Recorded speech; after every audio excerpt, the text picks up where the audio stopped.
Hey guys, thank you so much for joining me again. So today what I want to do is I briefly want to go over with you the 7 habits of highly effective people. This was a book that was introduced to me a couple years ago, and it was written by Dr. Stephen Covey. And so what I'm going to do is I'm going to briefly go over every single habit, do a little bit of a brief description of what it really is, and then at the end I'm going to show you how it really helped me change my daily habits that has allowed me to have a different vision and goals in my life. That's going to help me succeed, and then I want to show you the same, how it can be done for you as well. All right, so habit number 1, be proactive. Now, proactive, what does that mean? Well, in the words of Stephen Covey, and in this, for this specific book that he wrote, it took him a lot of research, right, to develop, to understand the habits of the successful. So being proactive, what it really means is being someone having a responsible behavior, results, and growth.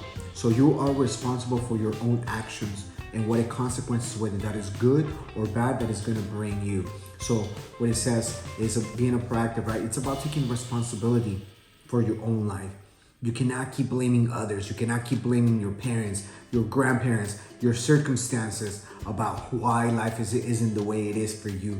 You need to be fully responsible for where you are in life based on previous results and actions that you took. So being proactive means that you control your behavior, and then therefore it's going to give you growth. It also says if the weather is good, for a reactive person, if the weather is good, they feel good.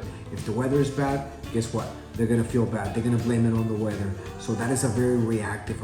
And so being proactive is taking control of your life. And so your language is a good indicator of how you conduct yourself. Like I said, a proactive person will use the words as I can, I will, I prefer, right? A reactive person will use some of the languages I can or I have to, right? I have to. That is a common word all the time. Like, do you really have to? Do you need to, or do you really have to? So there's a language barrier between both of them. And so you can tell the difference from one person that is proactive and reactive. So with that, the habit number 1 is being proactive. So with that, let's get into habit number 2, beginning with the end in mind. Now, do you remember when you were a child and your parents will ask you, what do you want to be when you grow up? What do you want to be when you grow up? What do you want to do when you grow up, right? That is a question that we ask very unconsciously, and we don't really think about it, but think about it for a moment. At night, who do you want to be? Right? What do you want to do? Right? And so now as an adult, why is it that we lost that?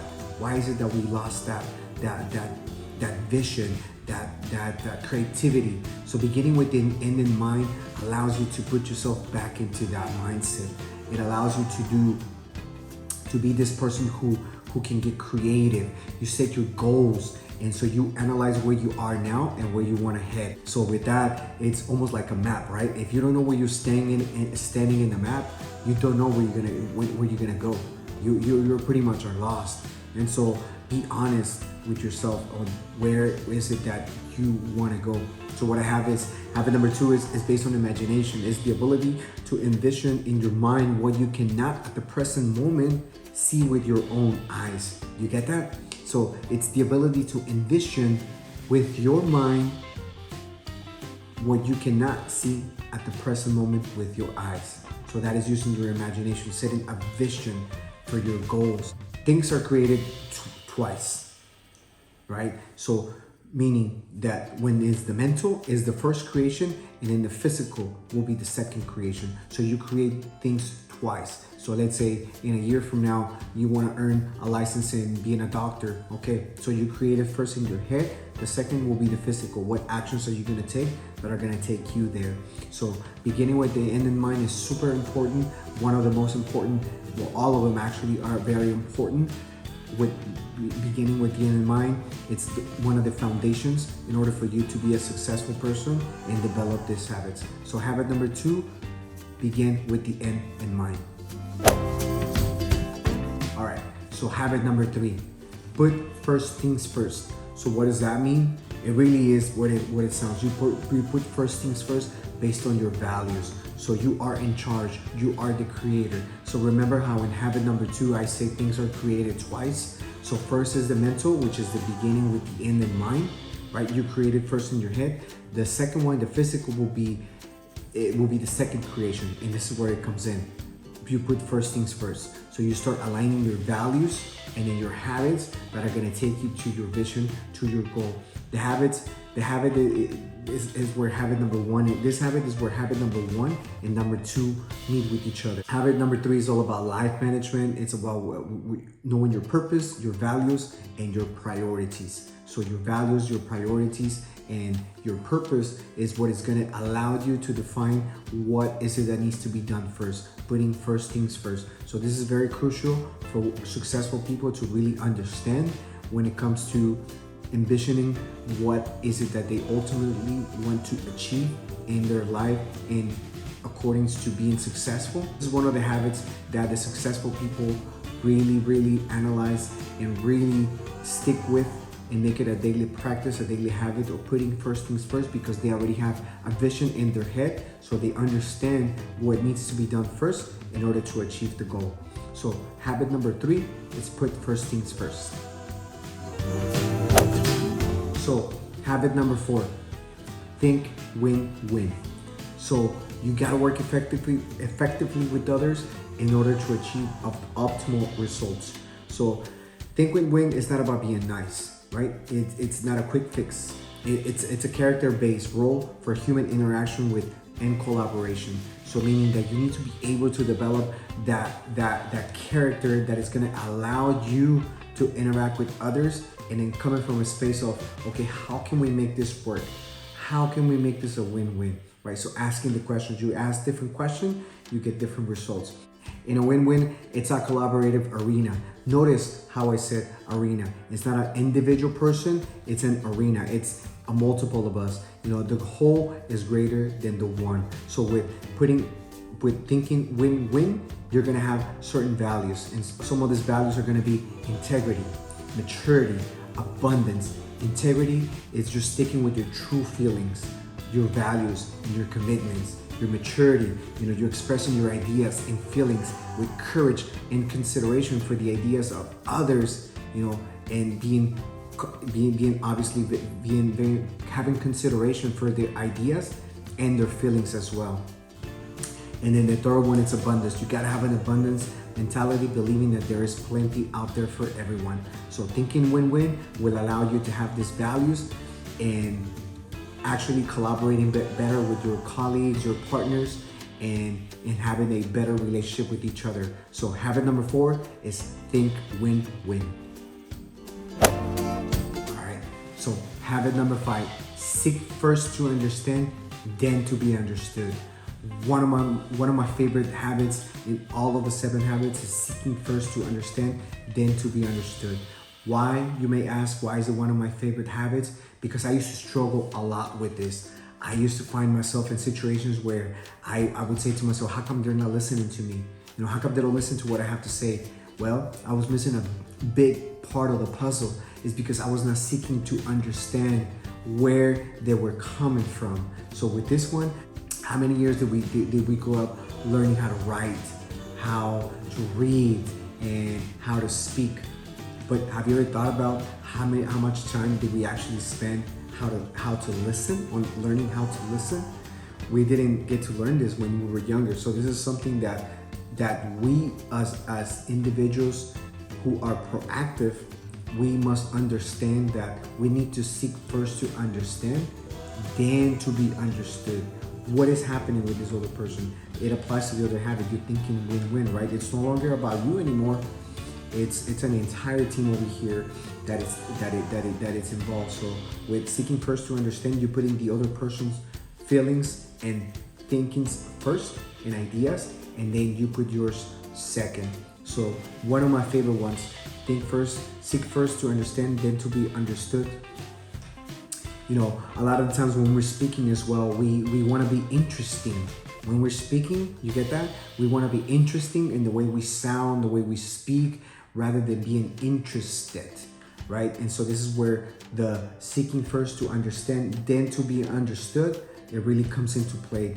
You are actually seeking to understand the other person's points of views, feelings, and you're being interested in what they're actually saying. You're no longer thinking about the next word that's going to come out of your mouth when somebody else is speaking, because you're not listening with the intent to listen. You're listening with the intent to respond. And so this is a very important habit of the highly successful people: seeking first to understand, then to be understood. Habit number 6, innovate and problem solve with those who have different points of views. Again, it goes back to habit number 5, seeking first to understand. Are you starting to realize how both of the habits, they are married with each other? They support each other. It's almost like the roots of a tree, right? You can't see them, but they have a very strong foundation. The roots, they grow on top of each other, but they just make the tree that much stronger. So this is what it is. You practice this, the 7 habits of highly effective people. It will make you a tree that is standing tall and very strong in front of society, because you do the things that society don't get to see perhaps on a daily basis. But synergy, it's very important. You are being an innovator and problem solver, with those who have different points of views. So this is where all of your previous habits will come in order for you to synergize the entire team.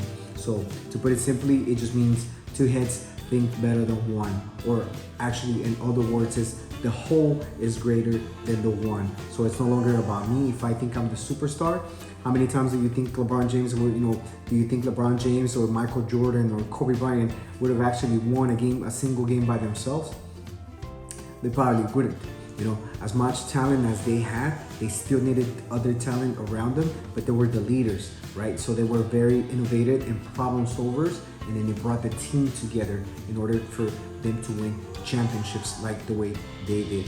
So it's the whole, it's greater than the one, or 2 heads think better than one. So synergy, super, super important. And I think that is one of the most critical, important habits for a corporation to actually have in order to be successful in the marketplace. So habit number 6, synergy. All right, so we finally got to the last one.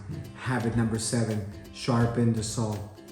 It wasn't not too long ago where I thought sharpen the saw meant I gotta sharpen every single other habit that I have, before this one. So habit number 1, 2, 3, 4, and 5. So I would get lost in the context, and I wouldn't really understand habit number 7, but now I understand it. Habit number 7, it's about continuous improvement and renewing of professionally and personally for yourself. So what does that look like? Self-development. You do that through reading books. You keep your mind very open to coaching, to other people's, taking feedback from other individuals. And so, sharpen the saw means it's preserving and enhancing the greatest assets that you have. And what is the greatest asset that you have? Well, that will be you. You are the greatest asset that you have. It means having a balanced program for self-renewal in 4 areas. So there's 4 areas that you need to focus on. That is the physical, that will be the social and emotional, the mental, and then the spiritual. And the physical is you balancing eating. You're eating nutritious meals, something that is gonna get you through the day, get you at a high energy, so that your body can, last you longer. It's almost like a vehicle, right? If you don't take care of your vehicle, the car's it's not gonna run for very much long. So same thing with your body. You gotta look at your body, right? The spirit is inside, and then your body is the vehicle. So you gotta take care of your body. The social, the emotional, making social and meaningful connection with others. Now this was completely cut off during COVID, when people were isolating because they were afraid of getting COVID. Some people that got COVID, they had to isolate, they had to quarantine. So this was completely off. And so social and emotional is super critical and very important as part of ourselves, to be connected to our ultimate true of who we really are and what do we really achieve, what do we want to achieve in order to contribute to society and make that a much better place. The third one will be the mental. It's learning, reading, writing, and teaching. And then also, what I believe here too, it's listening, right? Listening as well. It's super important. To me, that is part of the mental as well. And when it comes to the mental, you are a teacher and a student. This book has really have a big impact in my life. It has helped me develop new habits. It has allowed me to be more aware of the way that I am, right? How I behave with others, when I'm ready to speak, when somebody is getting ready to say their sentence, and I'm able to catch myself. I'm able to be more aware of, not cutting that person off, and I'm able to make the correction at the moment that I'm able to spot it. So what it has allowed me to do, to give me one of the greatest gifts that this book has given me, is giving me the awareness of every single habit, right?